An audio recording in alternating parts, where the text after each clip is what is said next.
Okay, so let's get right into it. This deep dive is all about psychedelics, and wow, you've given us a lot to work with here. Yeah. We've got ancient history, pop culture, science. Uh, Seems like you want to know like the whole story of these mind-altering substances, like where they came from, how they've shaped culture, and what's going on with them today. Well, and it's really interesting is that psychedelics, they aren't just, a product of the 60s counterculture like a lot of people think. Right. We're really talking about like millennia of use across the globe, like woven into human societies. So like going way back then to the very beginning, what can you tell us about like the ancient roots of psychedelics? Well, you might be surprised to learn that some of the earliest written records that we have from Mesopotamia, they actually include symbols for beer. Really? Yeah, it was considered a gift from the gods, essential for the afterlife. Wow. So even back then, people were like recognizing the power of altered states of consciousness. Exactly. And it Hmm. wasn't just beer. The Aztecs in Mesoamerica, they used cacao in their religious rituals to connect with the divine. And then in South America, the Incas, they relied on coca for energy and pain relief. It seems like these ancient cultures had a much more integrated view of psychedelics. Yeah. They Yeah, were just seen as recreational drugs. They were part of everyday life, medicine, spirituality. absolutely. And, it's really interesting to trace how those uses and perceptions of psychedelics evolved over time. Like, take tobacco, for example. Okay. It originated in South America as a medicinal plant, but it spread across the Americas as a sacred offering used in rituals and ceremonies. And then there's opium, which has like a really interesting Yeah. story. It started out in the Mediterranean as a painkiller, but then gradually it became associated with like altered states of consciousness. Right. And it really shows you how the line between beneficial and harmful use can be, so thin. Yeah, a Swiss physician, Paracelsus, he said it best back in the 16th century. He said, "Poison is in everything. The dosage makes it either a poison or a remedy." And that really gets to the heart of the complexity surrounding psychedelics. It's such a powerful quote, and it makes you realize how much context and intention really matter. Mhm. It's not just about the substance itself, it's about how it's used, why it's used, and like the whole cultural framework surrounding that use. Exactly. And speaking of cultural context, the use of betel nut in India and Southeast Asia is a really great example. Okay. So it was a stimulant, but it was also a status symbol. Hmm. So people would show off their social standing by having stained teeth from chewing betel nut. Okay, I think I'll pass on that particular fashion statement. Yeah. But it really shows how deeply embedded these substances were in everyday life, Yeah. even playing a role in, social hierarchies. Absolutely. And as we move closer to like the modern era, we see how these ancient traditions and practices, they start to intersect with, popular culture, especially in the 1960s. Right. This is where psychedelics really exploded into the mainstream. Yeah, the 60s were such a pivotal time for psychedelics. We had the rise of psychedelic rock with bands like the Beatles and the Grateful Dead experimenting with like these mind-bending sounds and lyrics. Yeah, it was a full-blown cultural phenomenon, like films like Easy Rider. They captured the spirit of the era, with their psychedelic visuals and these themes of rebellion and counterculture. Even television shows like The Monkees weren't immune to the influence. It's amazing how pervasive it was. But what's really surprising to me is the role that celebrities played in like popularizing LSD. Hmm. You had Cary Grant, a total Hollywood icon, Yeah. openly talking about using LSD for therapy in the 1950s. Right. It's hard to imagine that happening I today. know. But back then, LSD was seen by some as this potential cure-all, a tool for enlightenment and personal growth, like Good Housekeeping magazine. They even published an article praising Grant for his participation in psychedelic therapy. Wow, that's a far cry from the way psychedelics are portrayed in the media today. It's Yeah. fascinating to see how much the cultural landscape has shifted. And part of that shift was fueled by figures like Timothy Leary, Right. who advocated for widespread LSD use his turn on, tune in, dropout message, while it resonated with some, ultimately contributed to the government's crackdown on psychedelics. Yeah, it's like a classic example of how, even with good intentions, things can go so wrong. Right. Leary's advocacy ended up backfiring and led to psychedelics being demonized and outlawed. Exactly. The government's response was swift and harsh. Yeah. Psychedelics were classified as Schedule I drugs in the U.S., lumped in with heroin, and that classification persists to this day, and it has significantly hampered research for decades. It's really a shame because there was so much promising research happening back then, exploring the therapeutic potential of these substances. But even though they were pushed underground, they never really disappeared from popular culture. Right, the 1990s rave scene is a great example, fueled by MDMA and other substances. It left its mark on electronic dance music, fashion, and even inspired films like Go. So it shows how these substances, despite their legal status, continued to shape cultural movements and, artistic expression. And today we're seeing this resurgence of interest in psychedelics. Artists like Lil Nas X and Casey Musgraves, they're openly acknowledging their influence on their music, and more people are speaking out about their own positive experiences. It feels like we might be on the cusp of another cultural shift. And what's interesting about this current moment is that it's not just driven by pop culture, but it's Right. also driven by science. There's this renewed interest in understanding how psychedelics can be used to treat mental health conditions, and the research is yielding some remarkable results. Absolutely. There are clinical trials exploring MDMA for Yeah. PTSD, psilocybin for depression and addiction, even ketamine for depression, which has been recently approved by the FDA. hmm It feels like we're entering like a new era of psychedelic research, one that's more rigorous and evidence-based. And this time around, there's a greater emphasis on understanding the importance of context and setting. Hmm. The Lake Forest College article you shared, it highlights how traditional psychedelic use, often guided by a shaman in a ritualistic and communal setting, contributes to the overall effectiveness. Yeah, it's a powerful reminder that it's not just about the substance itself, Right. it's about creating a safe and supportive environment, setting the right intentions, and respecting the cultural traditions that have used these substances for centuries. Precisely. And this ties into a point that was made in the Time article about the evolutionary origins of psychedelics. Okay. While these substances show immense potential, we have to remember that just because something is natural doesn't mean that it's inherently good for us. Right. We should approach psychedelics with cautious optimism, balancing the potential benefits with a clear understanding of the risks. It's like we're at this fascinating crossroads in our relationship with psychedelics. hmm We've got this rich history of traditional use, a growing body of scientific evidence, and a renewed cultural interest.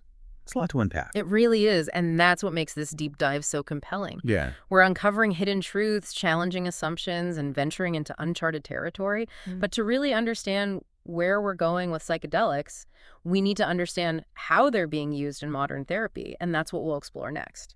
So how can psychedelics actually be used effectively, like in a therapeutic setting? Right. I think Dr. Sess's article really does a good job of addressing this. Yeah, he really dives into how substances like LSD and MDMA can actually enhance it sounds like they can help patients work through trauma in a way that's different from traditional talk therapy. Exactly. Think of it like these substances, they can actually help people access and process repressed memories and emotions, which can be incredibly difficult to do with just talk therapy alone. Right. It's not about erasing those memories, Right. but it's about reframing them, giving them like a different context. That makes a lot of sense, but it also sounds like it could be pretty intense, Yeah. even overwhelming if it's not handled carefully. You've hit on a crucial point. Context is everything Sefer. Dr. Sessa, he emphasizes this idea of set and setting. So that's the patient's mindset and the environment in which the therapy takes place. It's fascinating to think about how the environment can really influence the experience, even on like a neurological level. Right. It's not as simple as just, taking a pill and hoping for the best. Right. There needs to be a trained therapist there to guide the experience, ensure the proper dosage, and create a safe and supportive environment. So it's more like a guided journey where the therapist acts as like a navigator, Yeah. helping the patient process what they're experiencing. That's a great way to put it. The therapist plays a crucial role in helping the patient integrate their insights from the psychedelic experience into their everyday life. It's all pretty mind-blowing, but there's another aspect of psychedelics that we haven't really touched on yet. The mystical or spiritual experiences that people often report. Ah, yes. This is where things get really interesting, even a little mysterious. We see this theme running throughout history. Indigenous cultures have always used psychedelics for spiritual exploration.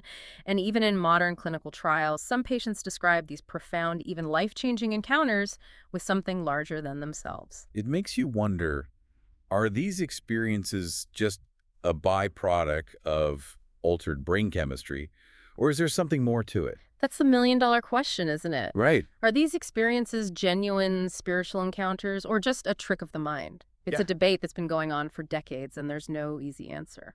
Well, the Good Friday experiment definitely adds another layer of complexity to this whole thing. You're right to refresh everyone's memory. The Good Friday experiment involved giving theology students psilocybin during a church service, and many of them reported having intensely spiritual experiences. Right. It really makes you think, if a substance can trigger these kinds of experiences, does that make them any less real? Exactly. And even if we can explain them scientifically, does that fully capture the subjective, transformative impact these experiences can have on people's lives? I mean, some people come out of these experiences with completely different perspectives on life, on reality itself. It's a mystery that continues to fascinate researchers, neuroscientists, and philosophers alike. And I think it speaks to the power of psychedelics to not only alter our perception, but also to challenge our fundamental understanding of who we are, our place in the universe, and maybe even the nature of reality itself. It's almost like these substances are giving us a glimpse into like a realm of consciousness that we're only just beginning to explore, and who knows what we might discover along the way. I think that's what makes this entire field of study so exciting and it's so important. Right. We're not just talking about potential medical treatments, we're talking about expanding our understanding of human consciousness itself. So to bring it back to the main thread of our deep dive, where does all of this lead us?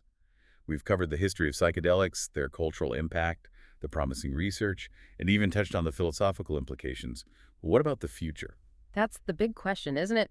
The future of psychedelics really depends on how we choose to understand and integrate what we've learned from the past. We've seen how both extremes, blind enthusiasm and outright prohibition, can be problematic. Right, so how do we find that middle ground, a path that allows for responsible exploration and use, while also respecting the potential risks and unknowns? It's going to require a lot of thoughtful consideration and a delicate balance of scientific rigor and cultural sensitivity. We can't ignore the mistakes of the past, but we also can't let fear stifle the potential for healing and transformation that these substances offer. It's definitely a complex issue, but it feels like we're at a turning point. There's so much potential here, not just for treating mental health conditions, but for helping people break free from addiction, Yeah. and even for understanding the human mind in new ways. Yeah. Yeah, it really feels like we're on the verge of something big, Yeah. almost like a psychedelic renaissance. But as we move forward, I guess, like, what do we need to keep in mind to make sure this renaissance is, a positive one? I think one thing we have to remember is that psychedelics are powerful tools, and like any tool, they can be used for good or for ill. Right. We need to approach them with respect, humility, and a deep understanding of their potential risks and benefits. Right. It's not about just throwing caution to the wind and embracing unbridled experimentation. Right. It's about finding the responsible and ethical way to, like, integrate these substances into our society. Exactly. We need to learn from the mistakes of the past, both the overzealous enthusiasm and the knee-jerk prohibition, and find that middle ground where we can harness the potential of psychedelics while minimizing the harms. And it sounds like a big part of that is like ensuring that any therapeutic use of psychedelics is done in a safe, controlled, and supportive setting, Hmm. with proper guidance from trained professionals.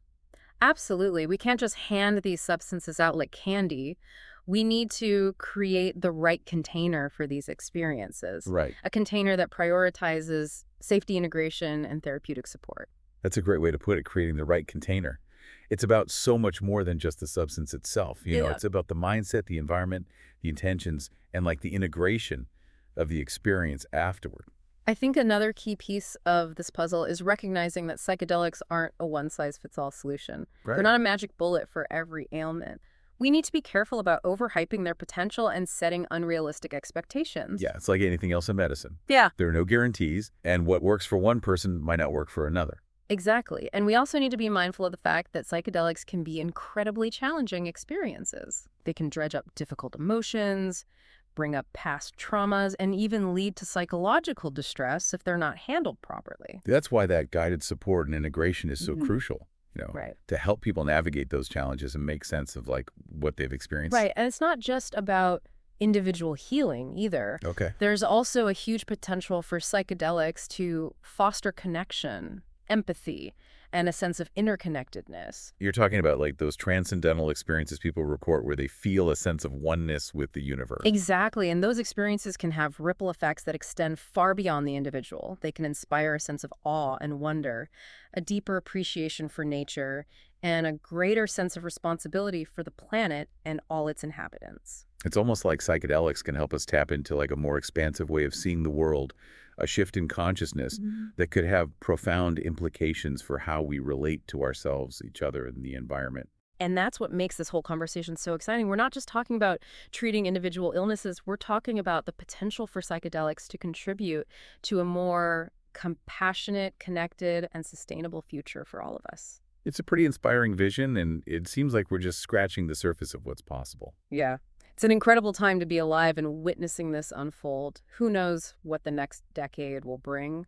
But one thing's for sure, the future of psychedelics is full of possibilities, and it's up to all of us to shape that future responsibly and ethically. Well said. I think that's a great note to end on a call to action for all of us to, engage in this conversation thoughtfully, to approach these substances with respect and discernment, and to work together to create a future where the potential of psychedelics can be harnessed for the greater good. I couldn't agree more. Thanks for having me on this deep dive. It's been a fascinating journey. Thanks for being here, and to our listener, thanks for joining us on this exploration. Keep learning, keep questioning, and keep an open mind until next time.